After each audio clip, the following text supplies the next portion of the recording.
warahmatullahi wabarakatuh. Waalaikumsalam warahmatullahi wabarakatuh. Bismillahirrahmanirrahim. Alhamdulillahi rabbil alamin. Wassalatu wassalamu ala ashrafil anbiya'i wal mursalin, imamil muttaqin, sayyidil ghurril muhajjalin, wa ala alihi wa sahbihi ajma'in, amma ba'du. Saudara-saudara kaum muslimin rahimakumullah. Pada pertemuan terdahulu sudah kita bicarakan tentang memperbaiki akhlak. Baik akhlak kepada Allah Subhanahu wa ta'ala, akhlak kepada sesama manusia, maupun akhlak kepada makhluk Allah lainnya di luar manusia. Kemudian secara umum Al-Imamul Ghazali rahimahullah membagi akhlak dalam dua bagian besar. Pertama, apa yang oleh beliau dinamakan al-akhlaqul mahmudah, yaitu akhlak yang terpuji. Seseorang yang kepada Allah ia bertauhid, dalam pergaulannya dengan sesama manusia ia mempunyai sifat-sifat yang terpuji, seperti rendah hati, sabar, jujur, ikhlas, dan lain sebagainya. Kemudian dalam sikapnya kepada makhluk Allah di luar manusia, ia dapat mengembangkan nilai-nilai ihsan sesuai dengan tuntunan imannya. Ini seluruhnya dinamakan al-akhlaqul mahmudah atau akhlak yang terpuji. Kemudian yang kedua oleh beliau dinamakan al-akhlaqul mazmumah, yaitu akhlak yang tercela. Seseorang yang di dalam sikapnya kepada Allah mempunyai sifat-sifat kufur, baik dalam bentuk kemusyrikan, kemunafikan, atau hal-hal yang bisa menyebabkan ia menjadi murtad. Lalu dalam pergaulannya dengan sesama manusia, ia mempunyai sikap yang tidak terpuji, sombong, ria, ujub, dusta, khianat, suka menggunjing dan memfitnah, dan lain sebagainya. Sedangkan sikapnya kepada makhluk Allah di luar manusia, ia senantiasa menimbulkan kerusuhan. Itu seluruhnya dinamakan dengan al-akhlaqul mazmumah atau akhlak yang tercela.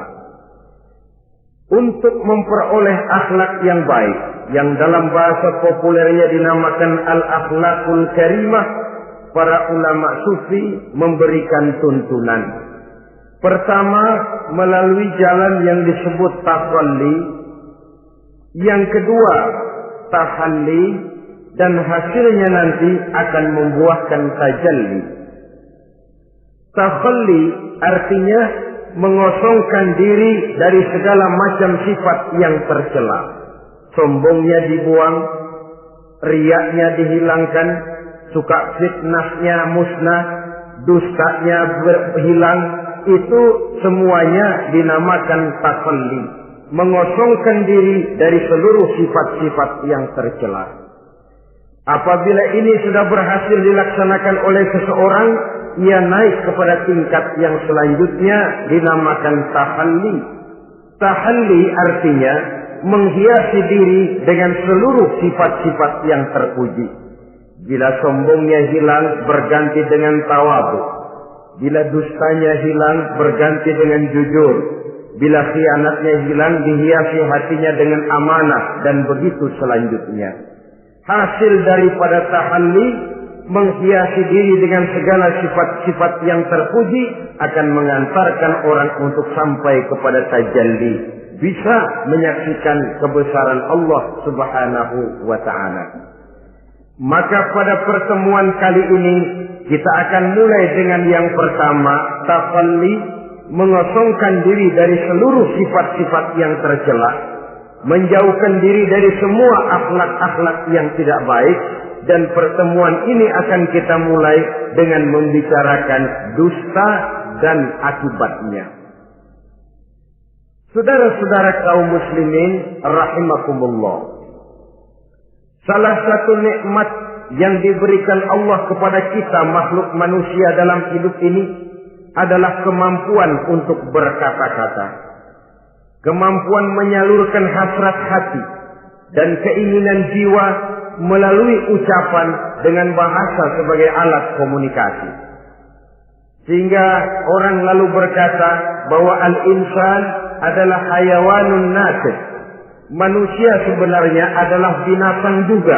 Cuma saja manusia binatang yang pandai berbicara. Oleh karenanya ini merupakan satu nikmat yang sangat besar yang perlu kita syukuri.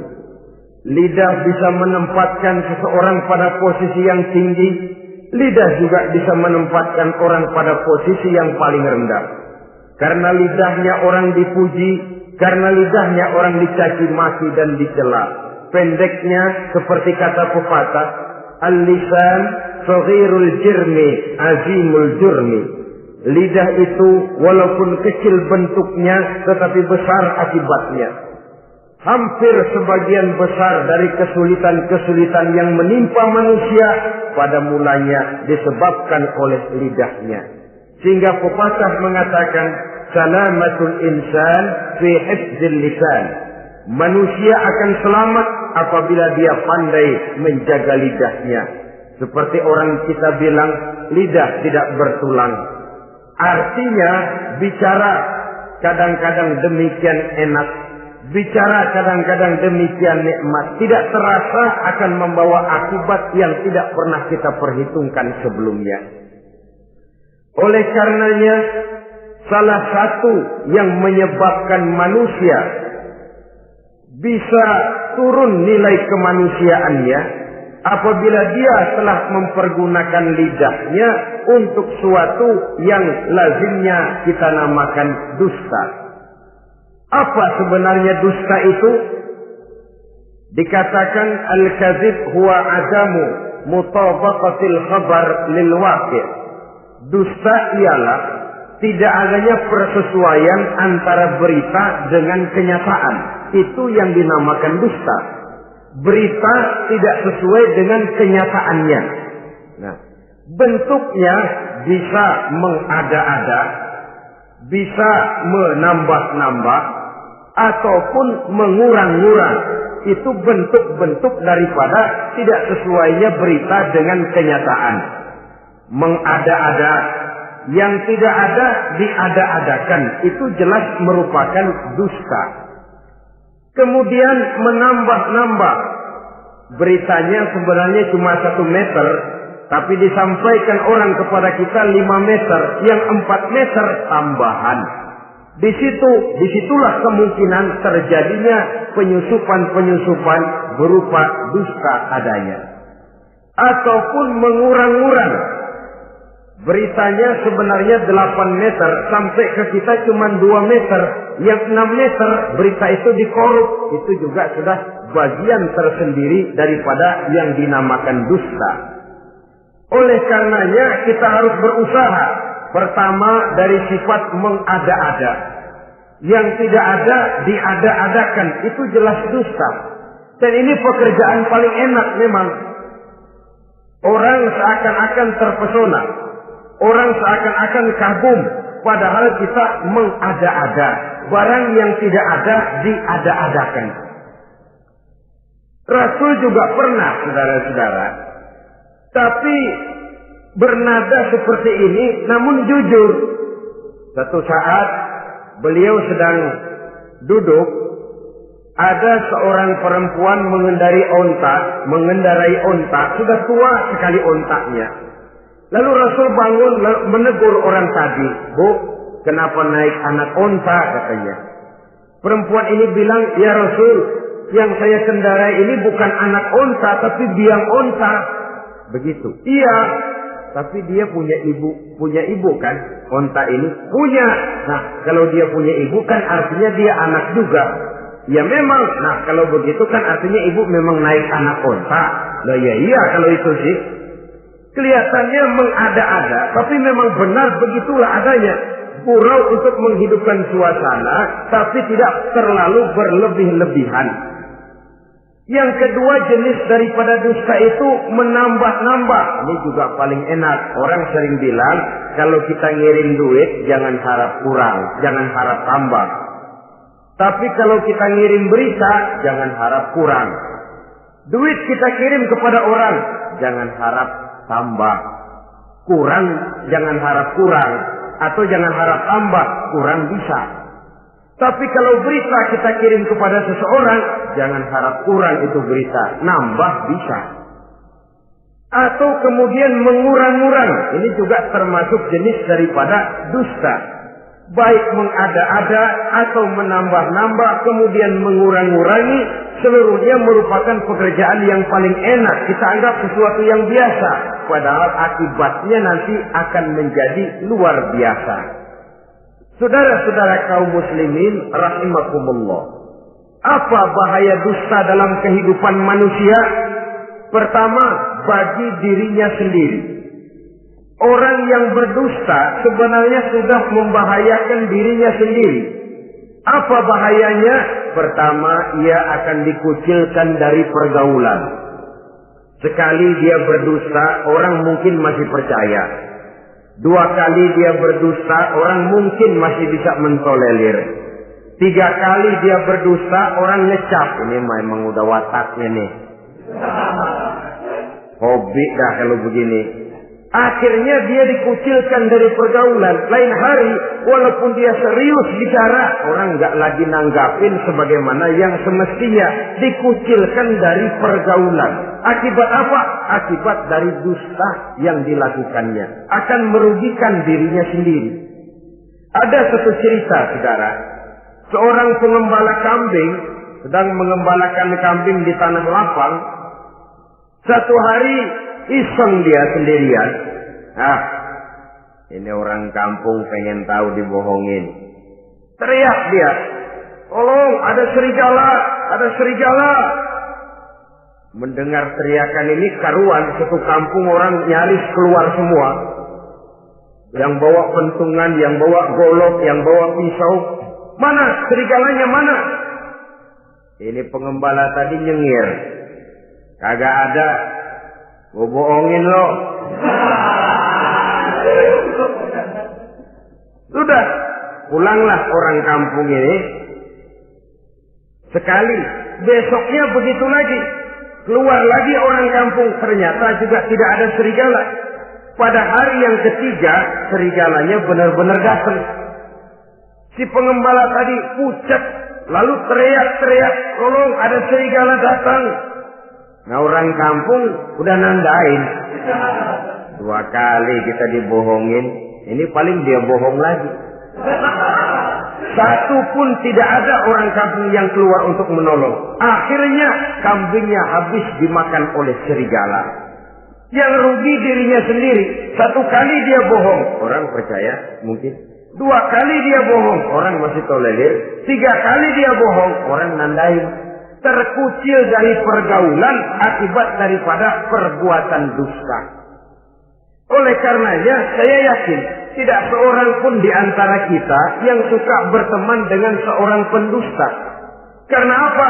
Seorang pendusta tidak akan segan-segan menjual temannya sendiri. Mengkambing hitamkan temannya sendiri. Artinya juga merusak pergaulan di dalam kehidupan ini.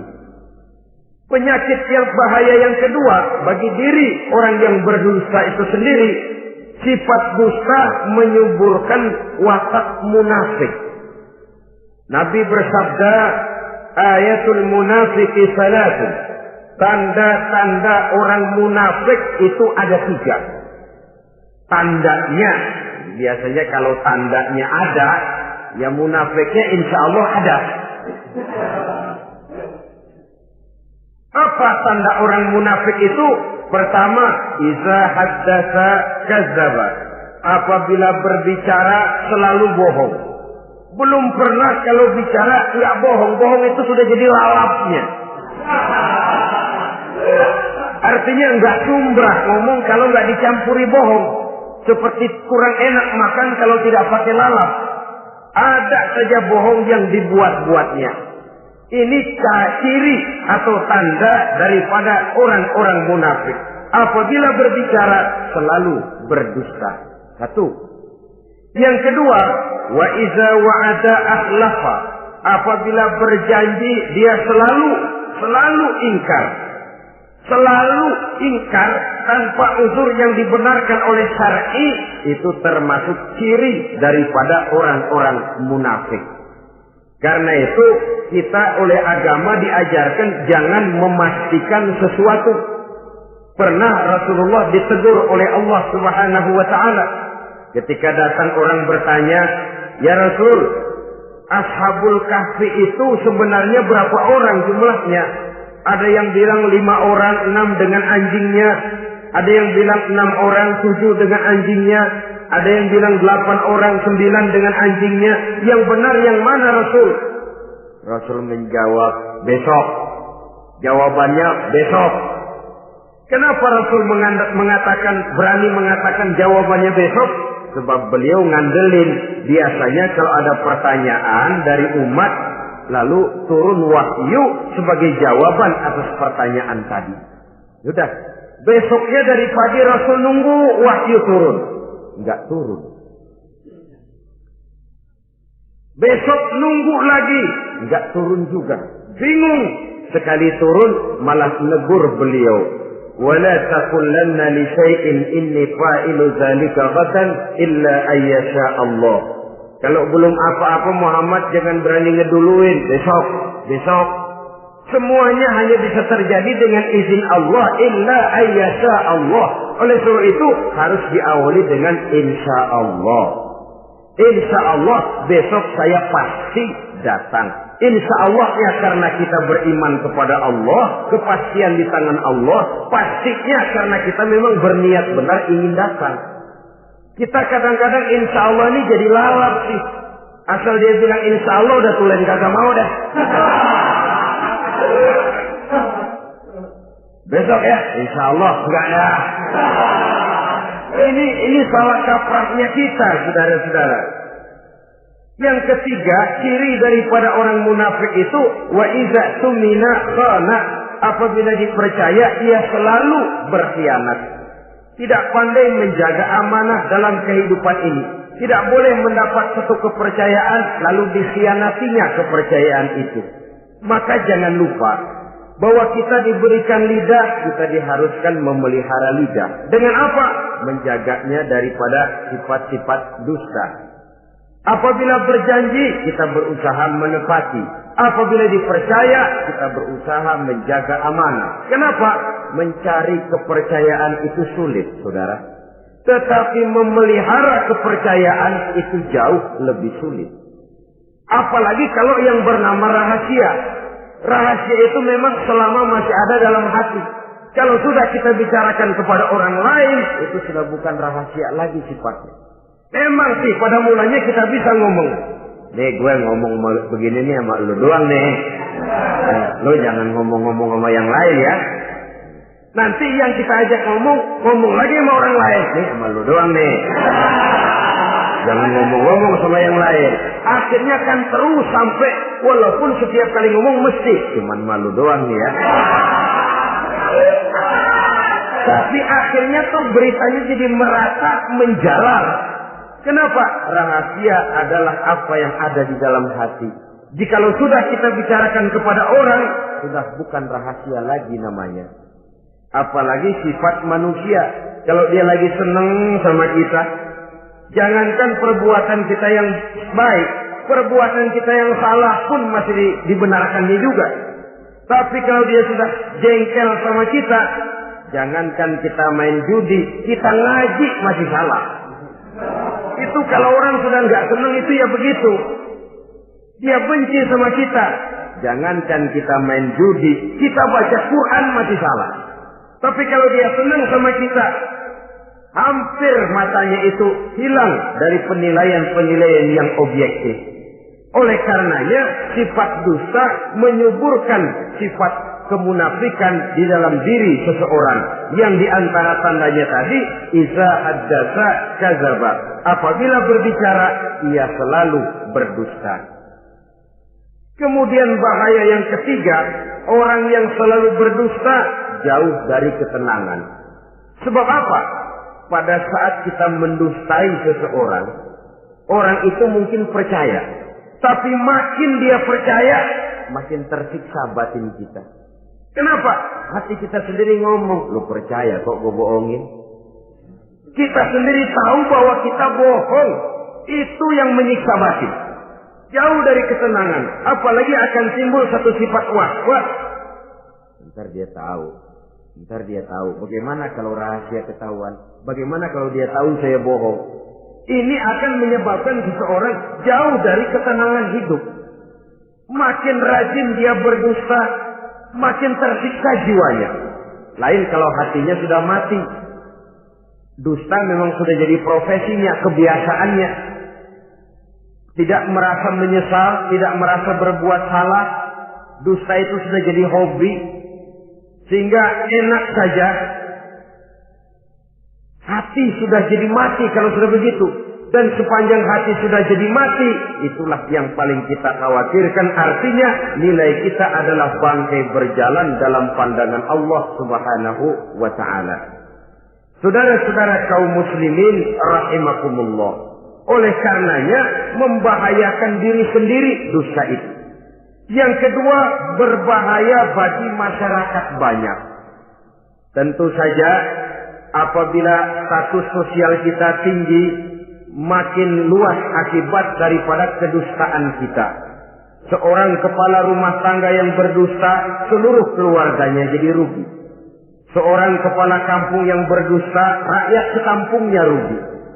Seorang gubernur berdusta, rakyat satu provinsi rugi. Seorang pemimpin negara berdusta, rakyat satu negara rugi. Makin tinggi status sosial, makin besar akibat daripada suatu dusta. Oleh karenanya menimbulkan keresahan di tengah masyarakat. Masyarakat itu apa? Dimulai dari masyarakat yang paling kecil, rumah tangga.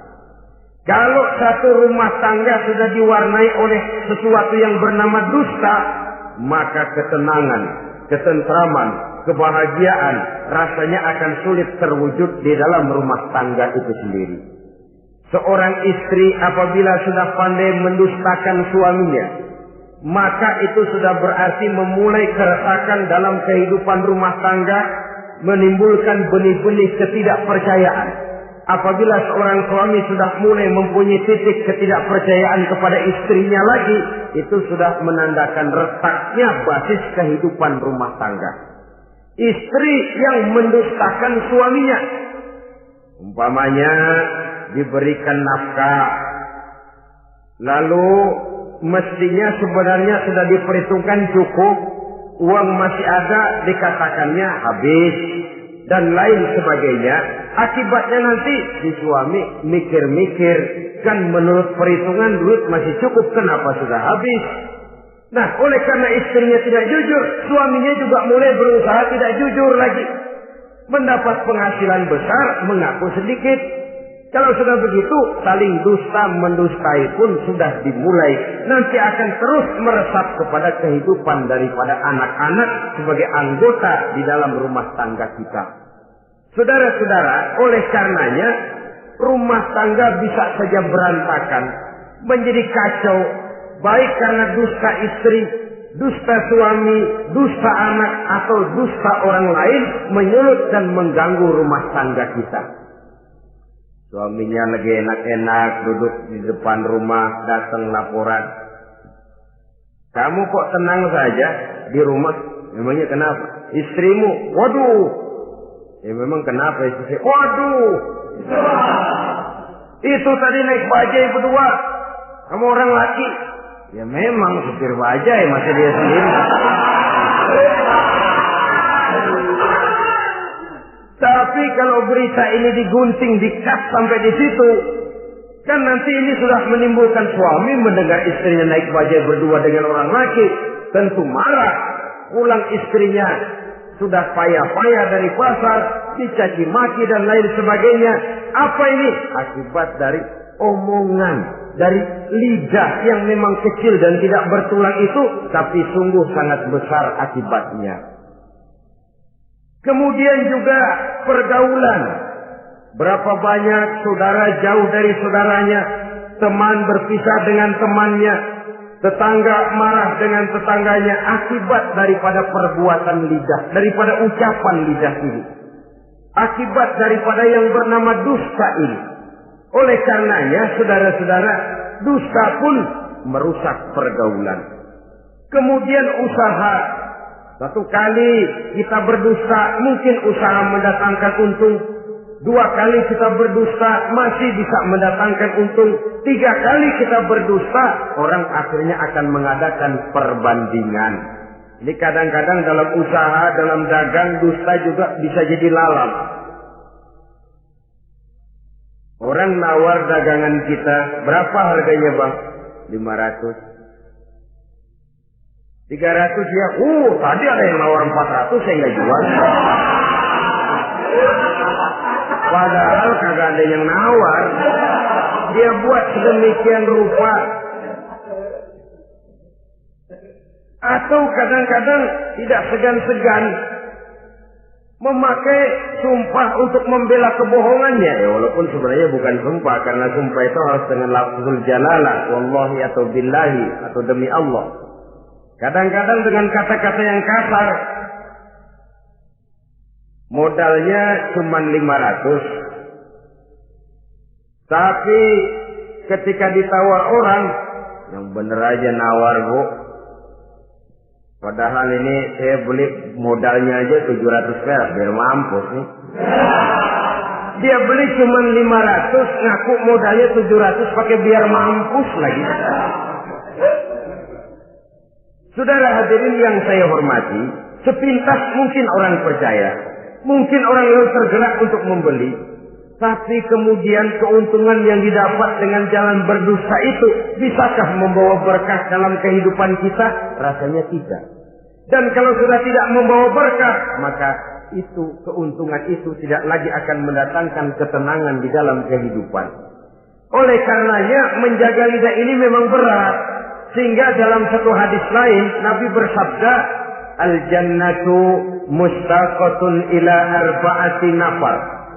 Surga rindu, surga kangen kepada 4 macam manusia. Ini model.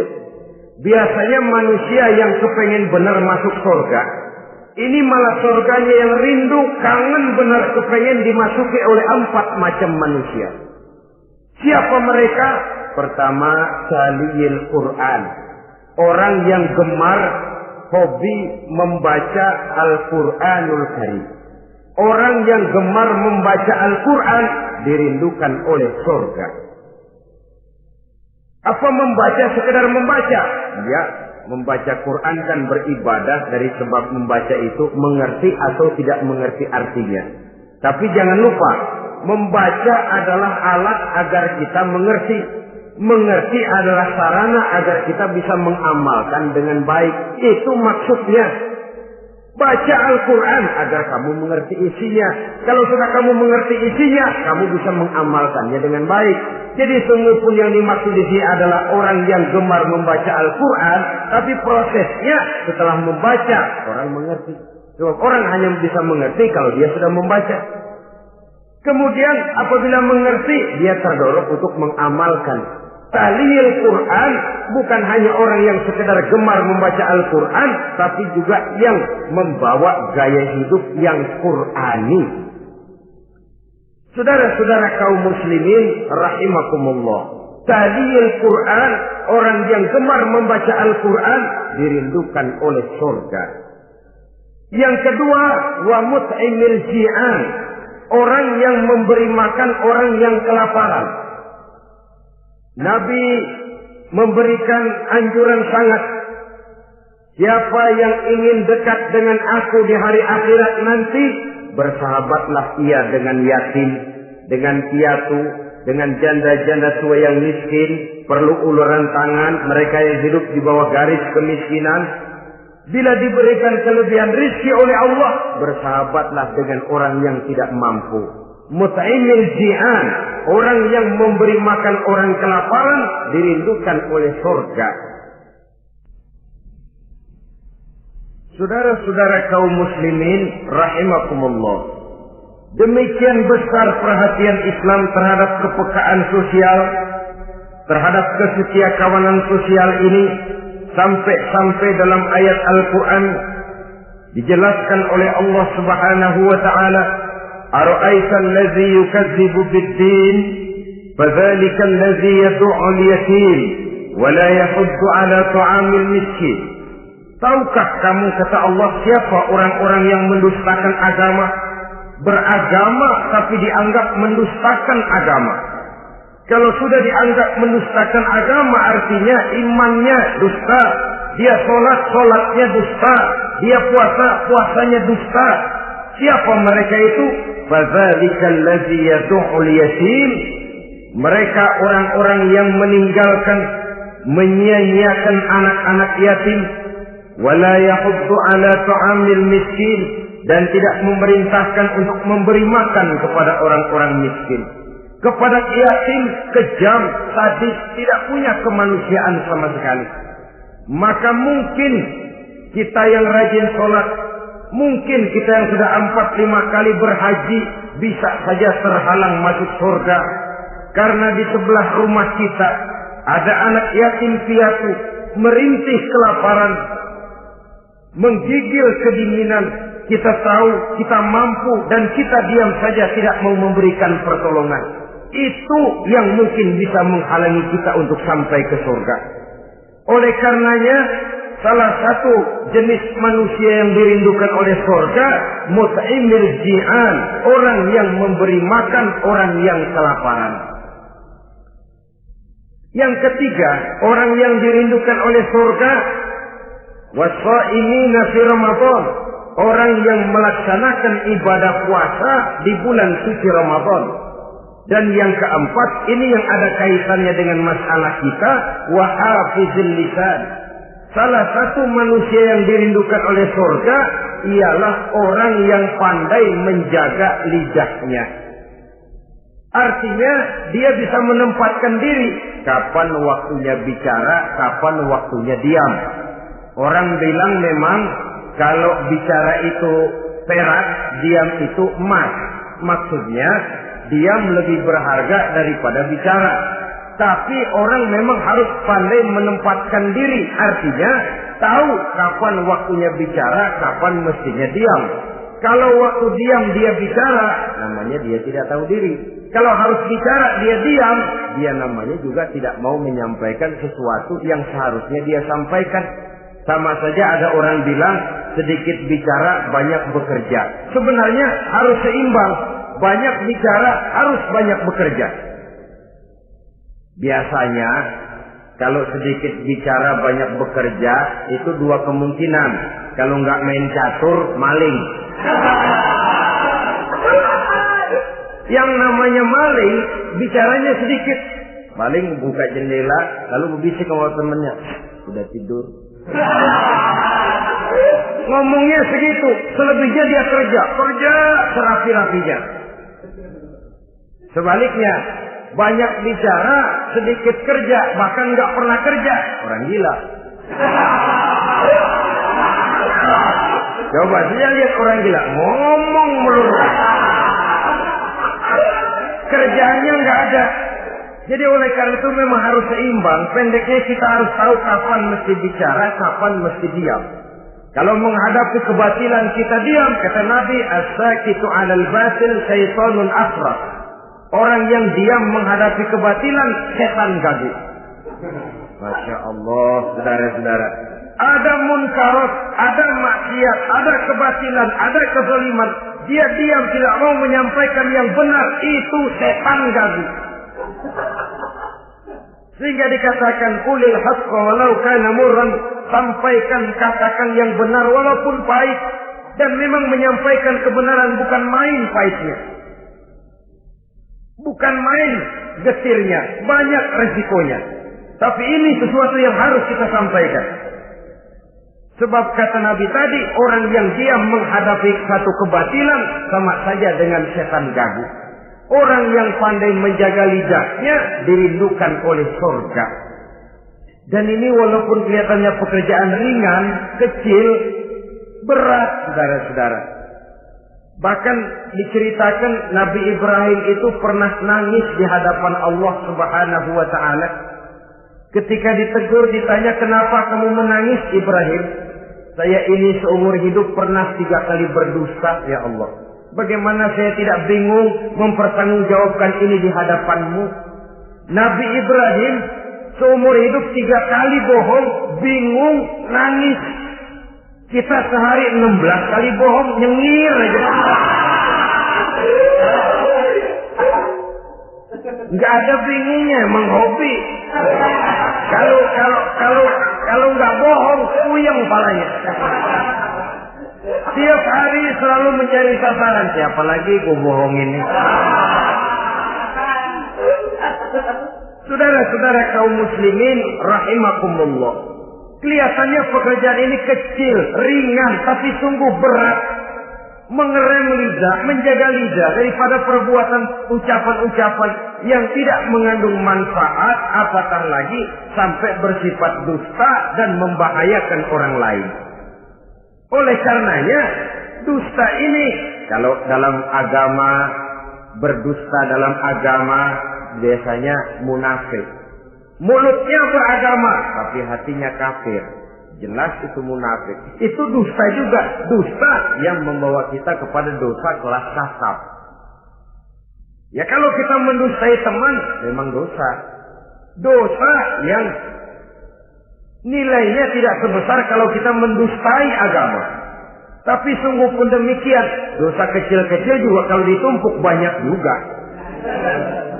Padahal kata Imam Ghazali, hati itu seperti kaca. Dosa itu debu yang nempel di kaca. Kalau debu-debu itu terus numpuk, kita males ngelapnya, males ngebersihinnya. Jadi satu berkarat di kaca, susah banget ngebersihinnya. Coba kaca kalau udah karatan, pakai silet kita gosok, setengah mati. Begitu juga perbuatan dosa. Kalau kita senang dusta, biarinlah dosa kecil. Bohong lagi, bohong lagi, bohong lagi. Numpuk berkarat di hati itu dosa. Nah hati itu kalau sudah dilingkungi oleh karat, nur, cahaya kebenaran itu sulit untuk masuk. Karena dia sering berdusta, orang lain dianggap sama juga sama dirinya. Ini yang celaka. Oleh karenanya timbul sifat menyamakan orang lain dengan keadaannya sendiri. Dikala itu hati yang sudah penuh dengan noda-noda dosa itu sudah berkarat sehingga sulit untuk dibersihkan lagi. Itu sebabnya Nabi berpesan, ittaqillaha haitsu ma kunta wa atbi'is sayyi'atal hasanata tamhuha wa khaliqin nasa bi khuluqin hasanin. Bertakwalah kamu kepada Allah dimanapun saja kamu berada. Bertakwa dimanapun saja kamu berada. Di pasar takwa kita, di kantor takwa kita, di masjid takwa kita, di rumah tangga bertakwa kepada Allah dimanapun saja kamu berada. Kita sih kadang-kadang takwa juga, cuman musinan. Takwa kita pakai tempat. Asal lagi duduk di masjid, dengerin pengajian, denger kiai pidato, manggu takwa bener. Aduh. Keluar dari masjid, teler aja lagi.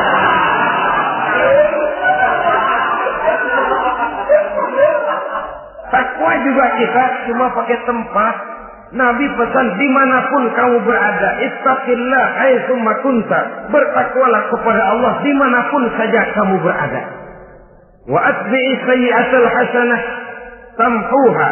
Ikuti perbuatan salahmu dengan kebaikan, niscaya kebaikanmu akan menghapus kesalahan yang kamu kerjakan. Kalau sadar kita, ya Allah tadi berdusta, astagfirullah, perbanyak istighfar. Ikuti. Jadi begitu tuh kaca kena debu, lap. Kena debu lagi, dilap lagi. Kena debu, dilap lagi. Insya Allah tidak sampai berkarat. Jangan lalu nunggu. Ntar aja dah taubat, udah tua-tuaan dikit. Kayaknya umur dia yang ngatur. Saudara-saudara, oleh karenanya ikuti perbuatan salah dengan kebaikan. Terselip kita berbuat salah, iringi dengan sedekah. Terselip kita melakukan dosa, iringi dengan istighfar. Melihat sesuatu yang haram, astagfirullahaladzim. Lalu dipalingkan, jangan mulut astagfirullah, mata melotot terus tidak.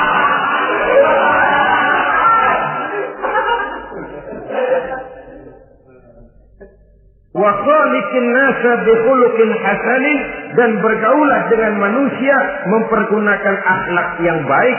Ini pesan daripada Rasulullah sallallahu alaihi wasallam. Jadi oleh karenanya dusta dengan seluruh akibatnya ini bisa menimbulkan bahaya bagi diri sendiri, bagi rumah tangga, dalam pergaulan, dalam usaha, dalam masyarakat, bahkan pada akhirnya bagi kehidupan satu bangsa dan satu negara. Lidah yang kecil tapi besar akibatnya bisa menyengsarakan manusia atau menempatkan manusia dalam satu posisi yang tinggi. Kalau kita adakan satu perbandingan, Nabi Ibrahim seumur hidup 3 kali saja berdusta, nangis di hadapan Allah. Kita yang hampir tidak ada hari, ya kalau orang sekarang bilang tiada hari tanpa olahraga. Rasanya kita kalau mau jujur bisa juga bilang tiada hari tanpa bohong. Pernahkah kita menangis menyesali dusta yang sudah kita lakukan? Berapa banyak orang yang sudah kita janjikan kita gantung dengan janji itu. Padahal dia punya hajat yang demikian sangat bergantung kepada kita. Tapi lidah ini enak saja. Gampang dah. Tar. Sok. Gampang dah itu mah. Beres dah beres.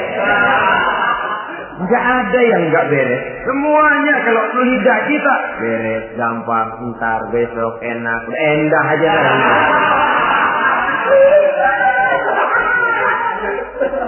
Habis orang kita gantung dengan harapan. Padahal kita tidak bermaksud memberikan harapan itu.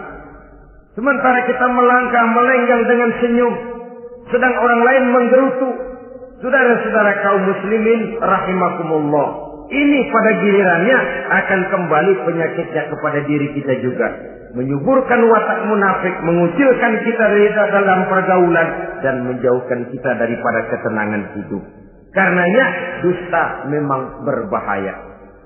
Dalam perjuangan, dusta akan menimbulkan watak pengkhianatan.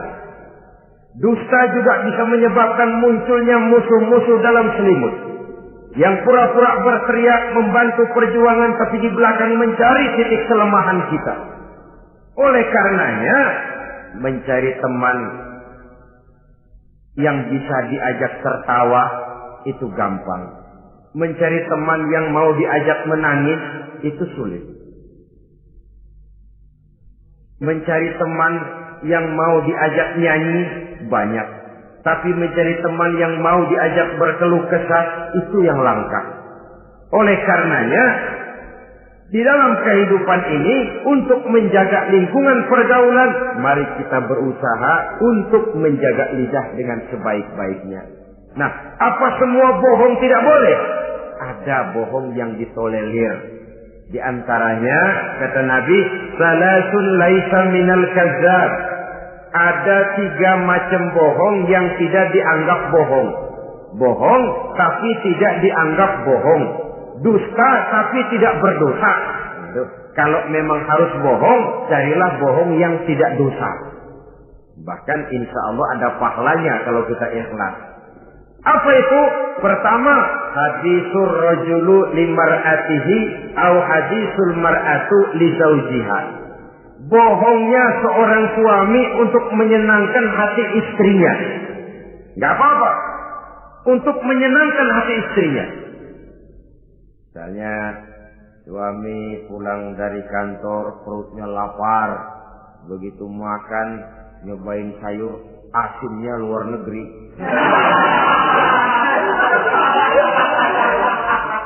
Baru dicobain sedikit, suaminya udah celam-celam. Melotot matanya. Istrinya negor, "Bang, sayur keasinan ya?" "Enggak." Soal keasinan bagus. Cuma tadi di kantor saya sudah diajak makan oleh teman, jadi masih kenyang. Simpan sajalah, nanti sore kita baru makan. Lapar, kesel, jongkok, tapi karena mau menyenangkan istri. Enggak. Atau sama saja dustanya seorang istri untuk menyenangkan hati suaminya. Bisa saja itu terjadi. Suaminya beli sendal buat istri. Mahal, padahal murah, kena mahal. Warnanya gak enak dilihat, potongannya norak. Suami istri tahu kalau itu sendal murah. Suaminya tanya, "Bagaimana, Bu, sendal yang saya beli?" Waduh, cakep bener, Bang. Luar biasa. Tangga kita mana ada yang pakai sendal begitu. Memang kagak ada, jelek.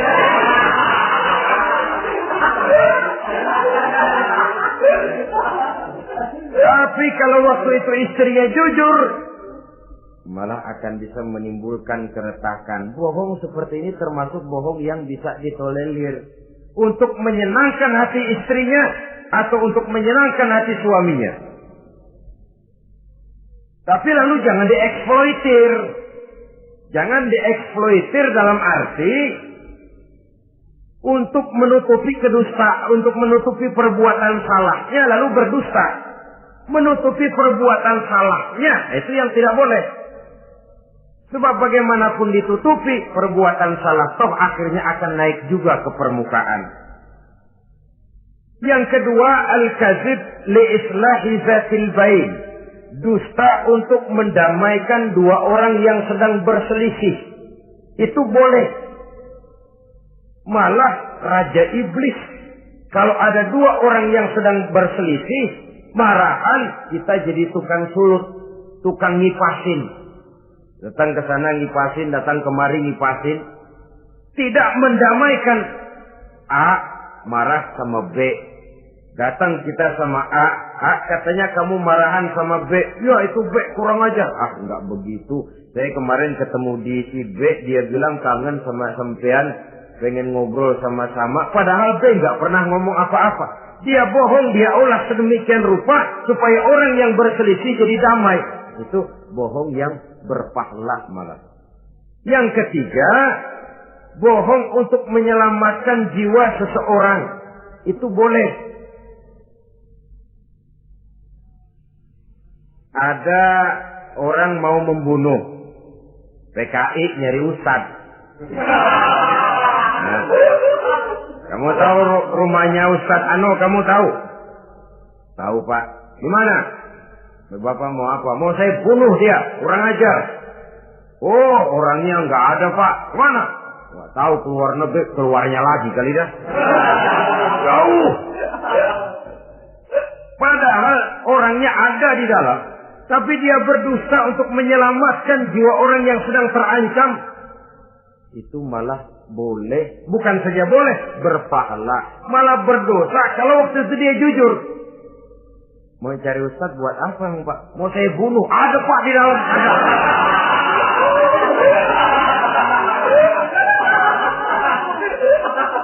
Sentimen. Kalau perlu saya bantuin, Pak. Ada.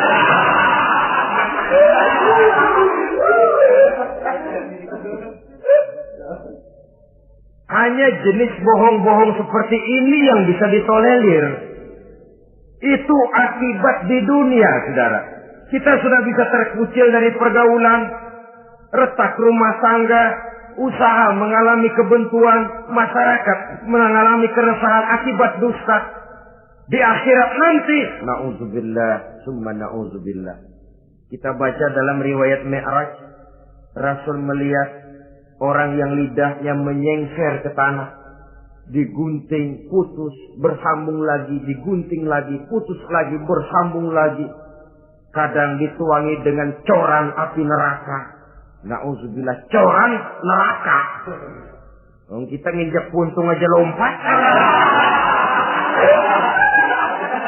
Ini mulutnya dituangi dengan coran dari neraka.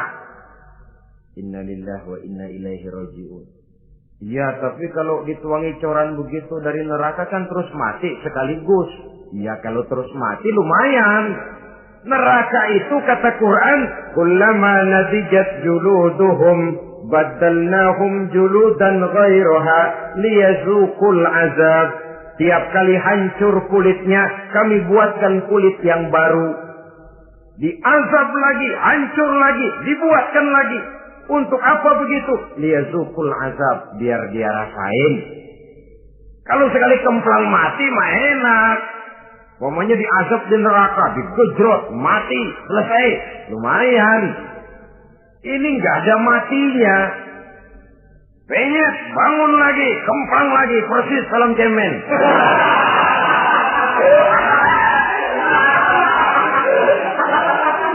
Cuma kalau film cemen mah film, dan itu jelas dusta, di neraka orang tidak kenal mati. Hancur jasadnya, dibuatkan lagi, diazab lagi, dan begitu selanjutnya.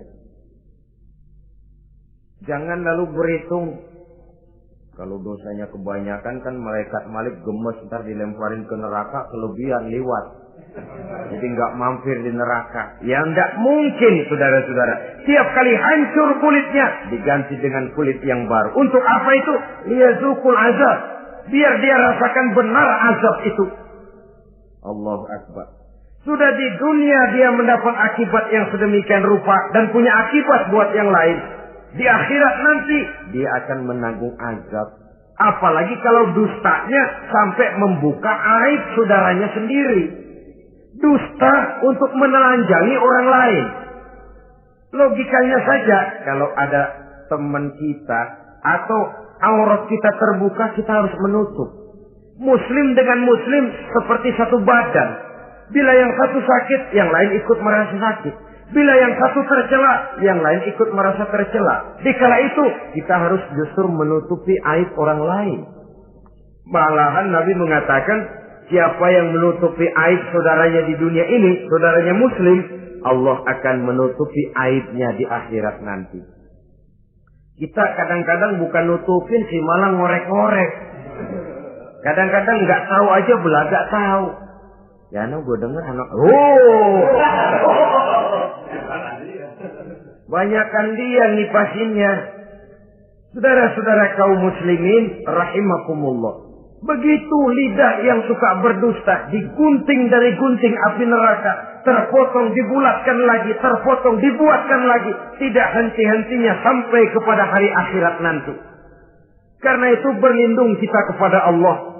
Jangan sampai diberikan lidah yang gemar berdusta. Tapi lidah yang gemar mengatakan yang benar walaupun terasa pahit. Mengucapkan kebenaran itu besar resikonya. Panjang jalannya, banyak akibatnya. Mencegah kemunkaran besar resikonya. Tapi itu harus kita lakukan. Setidaknya mencegah kemunkaran. Rasulullah sallallahu alaihi wasallam dalam satu hadis menyatakan iyyakum wal kadziba fa innal kadziba yahdi ilal fujuri wal fujuru yahdi ilan nar.